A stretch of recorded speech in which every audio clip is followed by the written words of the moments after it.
Aí, meus amigos e minhas amigas, lembrando a vocês, lá no domingo 11 de maio é o Dia das Mães. Aproveitem para homenageá-la. Você que tem sua mãe viva, aproveite. A vida é curta. Depois que ela se for, fica só o legado que é a sua pessoa. Então, felicite-a. Se for o caso, dê um presente a ela. Ou um abraço e um reconhecimento já é mais que suficiente. Mas no vídeo de hoje eu trago aquela reunião que o presidente Lula teve lá na Rússia com o Putin e muitos outros ditadores. Dentre eles, o Nicolás Maduro. Dizem que o único país democrático que estava lá era o Brasil, representado pelo presidente Lula. E também, lembrando que a Janja, primeira-dama, deslocou 6 dias antes para a Rússia, uma viagem muito estranha. Ela foi num avião da FAB, o A330-200. Ele tem capacidade para 230 passageiros e mais 10 tripulantes. Isso que diz que seria uma comitiva enxuta. É uma situação muito estranha. Talvez posteriormente nós saibamos a realidade deste fato. Mas também não podemos esquecer que o presidente Lula disse que se dispunha a ser mediador da guerra Rússia e Ucrânia. Mas vejam se a Ucrânia poderia aceitar, uma vez que ele se reunindo com o presidente russo, e ele já se manifestou em favor deste presidente em outra oportunidade que também nós trazemos em vídeo e vamos comentando durante ele. Mas também que o Supremo Tribunal Federal, na figura de Alexandre de Moraes, já aprovou pela condenação da deputada Carla Zambelli a 10 anos de prisão e uma imensa multa. Agora, o Supremo também, a primeira turma, está julgando a decisão da Câmara dos Deputados, se tem valia ou não, quanto ao julgamento do deputado Ramagem. Mas, na real, eles pensam que poderia ser arrastado nessa situação o ex-presidente Jair Bolsonaro. E é esse que eles querem condenar. Os outros são coadjuvantes. Mas vamos aí, aquela reunião do presidente Lula com o Vladimir Putin. Chegar lá. Primeiro que o Lula foi um dos últimos a chegar. Aqui do lado dele tá o Alcolumbre, tá aqui o ministro Mauro Vieira, aparentemente, né? E aí o Lula chega lá, vamos ver. Putin já está sentado, todo mundo já chegou e estava esperando o Lula, atrasado. O Putin tá só esperando o Lula colocar o headphone dele, porque senão o Putin não pode começar a reunião. E o Lula nem presta atenção. Aí fica o Putin lá com cara de bobo, segurando o fone de ouvido, tipo o Lula entender que se ele não colocar, não tem como começar a reunião. Aqui ele pedindo pro ministro do lado do Lula lembrar o Lula. Pronto, Lula entendeu o recado. Ótimo. Agora vamos... Nem a imprensa conseguiu passar pano para isso, nem a Globo. O que a gente está vendo aí é Lula sentar-se e escolher fazer isso diplomaticamente ao lado de ditadores, de autocratas e, acima de tudo, de Vladimir Putin, um líder da extrema-direita. Um líder da extrema-direita.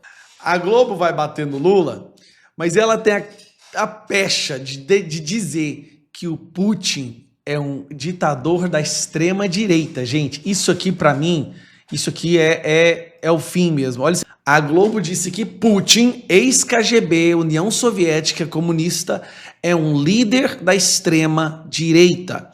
Isso é mais doentio do que quando Barroso disse que a Venezuela é uma ditadura da direita conservadora. Como explicar um líder de esquerda como Lula é, um líder de uma democracia ocidental? Pronto, agora o Lula é um líder democrático se sentando com um ditador de direita. Meu Deus. Muito relevante ter escolhido essa agenda para estar ao lado de um russo que ataca a Ucrânia e que é condenado por isso em várias críticas de países sérios, de países da maioria do mundo.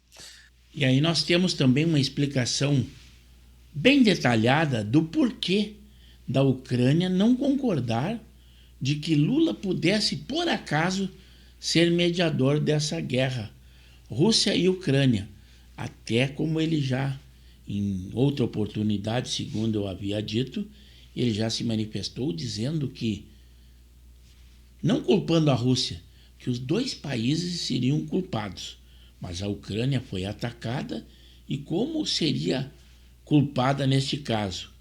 Mediador dessa forma, eu acho que ninguém aceitaria. A presença de Lula na Rússia fortalece Putin e enfraquece o Brasil. Essa agenda de Lula lá na Rússia é uma das agendas mais condenáveis entre 10 analistas internacionais que você ouve. Só tem quem defenda, só os aliados ideológicos do presidente Lula. Porque o fio da história, não precisa nem entrar em análise ainda, já nos mostra a visão errada e a visão que enfraquece o Brasil e que Lula tem perpetuado. Desde 2022, antes mesmo de ser eleito, Lula deu uma entrevista à revista Time, colocando ali a culpa da guerra também em Zelensky, ou seja, dizendo que se a Rússia invadiu a Ucrânia, tinha culpa também do país invadido. Ele chegou a dizer o seguinte, só para recuperar, e a gente vê que o fio histórico não vem de gafes de governo, de situações isoladas, vem de um pensamento antes mesmo do Lula 3. Ele disse o seguinte à revista Time, que o ucraniano Volodymyr Zelensky é tão culpado pela guerra quanto Vladimir Putin, que invadiu o seu país. Além disso, em 2023, já presidente em seu terceiro mandato, Lula disse o seguinte, também colocou a Rússia e a Ucrânia em pé de igualdade como vítimas. Disse que a decisão da guerra foi tomada por 2 países. Ou seja, disse que a invasão da Ucrânia pela Rússia foi uma decisão que também seria da Ucrânia. Ele foi condenado por essa declaração de forma muito justificada. O que a gente está vendo aí é Lula sentar-se e escolher fazer isso diplomaticamente ao lado de ditadores, de autocratas e, acima de tudo, de Vladimir Putin, um líder da extrema-direita. Como explicar um líder de esquerda como Lula é, um líder de uma democracia ocidental muito relevante, ter escolhido essa agenda para estar ao lado de um russo que ataca a Ucrânia e que é condenado por isso em várias críticas de países sérios, de países da maioria do mundo? Como explicar essa escolha num contexto em que a Ucrânia está sendo destruída, está sendo anexada à força por causa de uma guerra escolhida por Putin e não escolhida pela Ucrânia? Os analistas falam muito que Lula está reescrevendo, ou pelo menos participando implicitamente de uma forma que a Rússia repete muito, que é reescrever a história com suas narrativas. Faz isso em relação à Segunda Guerra Mundial, faz isso em relação à Ucrânia também. A presença de Lula na Rússia fortalece Putin e enfraquece o Brasil. Porque para Putin, que é um mentiroso nato, é um autocrata, é uma pessoa que mata os seus adversários, ter alguém que tem uma visão diferente dele, que tem uma importância mundial, porque é um democrata, é um líder de democracia, é ótimo. Constrói e reforça a sua narrativa em que a Rússia também é vítima numa guerra que já dura mais de 2 anos. Essa escolha de Lula, que vem antes de ele ser eleito e continua sendo um fio cronológico da atuação dele em relação à guerra na Ucrânia, é uma das situações mais vergonhosas para o Brasil, porque coloca em dúvida a expressão dele como um líder de esquerda, a expressão dele como um líder de uma democracia e a expressão completamente equivocada que ele tem de uma guerra, porque uma guerra nunca é uma decisão de 2 países, muito menos do país invadido. E assistindo esse nosso vídeo na íntegra, eu espero que vocês tenham uma opinião para dar. Seja ela qual for, será muito bem-vinda no nosso canal de Pepe Severo no YouTube.